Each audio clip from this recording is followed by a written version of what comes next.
Welcome back to my YouTube channel more lifestyle 00। কেমন আছো friend তোমরা? আশা করছি ভালো আছো, আমিও বেশ ভালো আছি। আবার চলে এলাম নিউ আর একটা ভিডিও। তো তোমরা প্রত্যেকেই জানো আমাদের বাড়িতে কালী ঠাকুর আছে আর বাৎসরিক পূজা হবে। এই বছরে ফার্স্ট টাইম আমি উপোস করে ঠাকুরের অঞ্জলি দেব।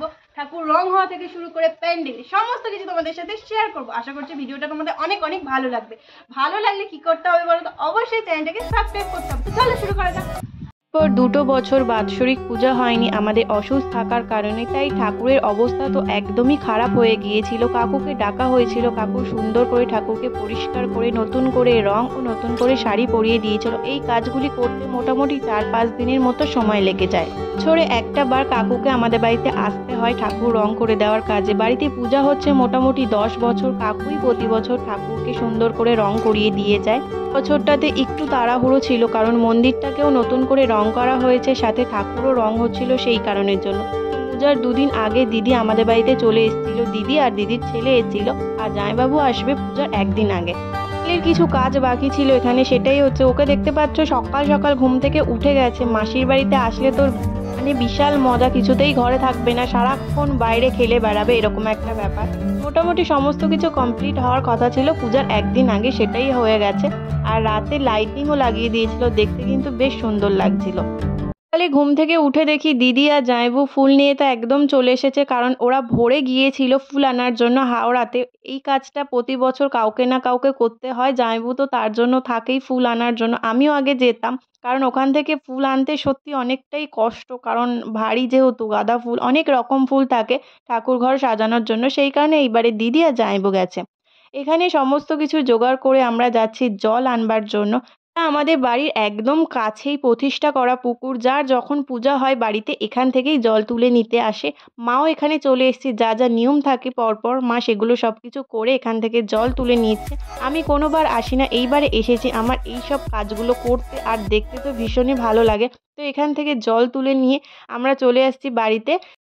ঠাকুর ঘর সাজানোর জন্য যা ফুল আনা হয়েছিল সব ফুলই মোটামুটি লেগে গেছে, শেষে কিছুটা কম পড়ে গিয়েছিল, তাই আমি লুজ ফুলগুলো দিয়ে কিছুটা মালা গেঁথে দিয়েছিলাম। এখানে দিদি আর কাকিমা মিলে ঠাকুরের খাবার তৈরি করছে এবারে, আর সবশেষে দিদি তৈরি করছিল এখানে পায়েস। আমাদের পুজোটা যেহেতু রাতে হয় সেই কারণে খুব একটা তাড়াহুড়ো আমাদের থাকে না। 7টার সময় ব্রাহ্মণ চলে এসছে, সারা রাত যেহেতু পূজা হবে সেই কারণে 2জন ব্রাহ্মণ এসেছিল, আর কিছুক্ষণ পরেই পূজাটা শুরু হবে সেই কারণে তারা সমস্ত কিছু গুছিয়ে নিচ্ছিল। ঠাকুরকে মালা পরানো থেকে শুরু করে সমস্ত কিছু পরিয়ে দিয়েছিল। ঠাকুরকে দেখতে কিন্তু বেশ সুন্দর লাগছিল। আমাদের মোটামুটি আর কোনো কাজ ছিল না, কারণ আগে থেকে আমরা সবকিছু করে রেখেছিলাম। মা এখানে ঠাকুরকে বরণ করছে, যা যা দিয়ে বরণ করতে হয় আমি সবটা অ্যাড করতে পারলাম না, কিছুটা রেখেছি, না হলে ভিডিওটা অনেকটাই লং হয়ে যেত। তারপরে আমি আর দিদি ঠাকুরের জন্য মিষ্টি সাজাচ্ছিলাম। পূজা কিছুক্ষণের মধ্যে শুরু হবে সেই কারণে ঠাকুরের জন্য যা যা খাবার তৈরি করেছিলাম আমরা সবটা ঠাকুর ঘরে গিয়ে সুন্দর করে সাজিয়ে দিয়েছি। আর কিছুক্ষণ পরে পূজা শুরু হয়ে গেছে। তো চলো তোমরা ভিডিওটা শেষ পর্যন্ত দেখতে থাকো। আমরা কি করলাম? অপবিত্র পাঠ করলাম। কি বললাম? অপবিত্র পাঠ। গান গণপতাই নমঃ। উপরে হাত করুন। ওঠে রিং। অঞ্জলি দেওয়ার আগে 108টা প্রদীপ জ্বালাতে হয়, সেই কারণে আমি আগে থেকে তেল দিয়ে সমস্ত কিছুটা রেডি করে দিয়েছি, কারণ বসে পড়লে ঠান্ডার সময় বুঝতেই পারছো উঠতে অনেকটা কষ্ট হয়। এখানে 2জন মিলে পূজা করছে ঠাকুর ঘরের মধ্যে, আর মা তো বাইরে বসে পড়েছে দেখতে পাচ্ছ। আর ঠান্ডার সময়টা প্রচণ্ড কষ্ট, সারা রাত জেগে থাকা, মার তো পুরো গলা ধরেই যায় পরের দিন। এইবারটা আমি সারা রাত জেগে অঞ্জলি দেব, সেই কারণে আমিও মার সাথে ছিলাম, হাতে হাতে একটু হেল্প করে দিচ্ছিলাম। এখানে সমস্ত কিছুটা রেডি করা হচ্ছে, কারণ কিছুক্ষণের মধ্যে বলি দেওয়া হবে। আমাদের সাধারণত অন্য কিছু বলি দেওয়া হয় না, আমরা ফলই বলি দিই। ও লেবু, কলা, চাল কুমড়ো, তিল, আখ এই সমস্ত কিছু আমরা বলি দিই। এই কাকুটা এখানে বলি দেবে, আর কাকুটা স্নান করে তারপরে এসেছে বলি দেওয়ার জন্য। আর এখানে এই যে দেখছো হাতে দা মতো একটা কিছু প্রচণ্ড ধারালো, যেটা আমি একটু আগেই পরিষ্কার করেছি, আর ব্রাহ্মণ সেটাকে পূজা করেছে। কিছুক্ষণের মধ্যে বলি দেবে। তো বলি দেওয়াটা মেয়েদের তো দেখতে নেই, সেই কারণে আর আমি ভিডিও করতে পারিনি। বলি দেওয়া কমপ্লিট হয়ে গেলে এখানে হোম হবে, সেই কারণে সমস্ত কিছু এখানে দিয়েছে, যেমন বেলপাতা আছে 108টা, 108টা যোগডুমুরের পাতা আছে। সমস্ত কিছু গুছিয়ে দেওয়ার পর এখানে হচ্ছে যজ্ঞ। তারপরেই আমরা সবাই মিলে অঞ্জলি দিতে বসে গেছি, মানে যারা যারা আর কি উপোস করেছিলাম। আর বাবা যেহেতু কাজে যাবে সেই কারণে বাবার অঞ্জলিটা কিছুক্ষণ আগেই দেওয়া হয়ে গেছে।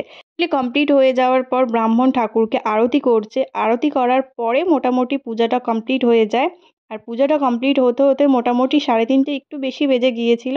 তোমাদের কাদের বাড়িতে এরকম সারা রাত কালী পূজা হয় আমাকে অবশ্যই কমেন্ট করে জানিয়ে, আর ভিডিওটা তোমাদের কেমন লাগলো অবশ্যই জানিয়ে, আর নিউ হলে চ্যানেলটাকে সাবস্ক্রাইব করে দিও। তো চলো আজকের মতো এইটুকু, নেক্সট কোনো ভিডিওতে দেখা হচ্ছে। টাটা সবাই।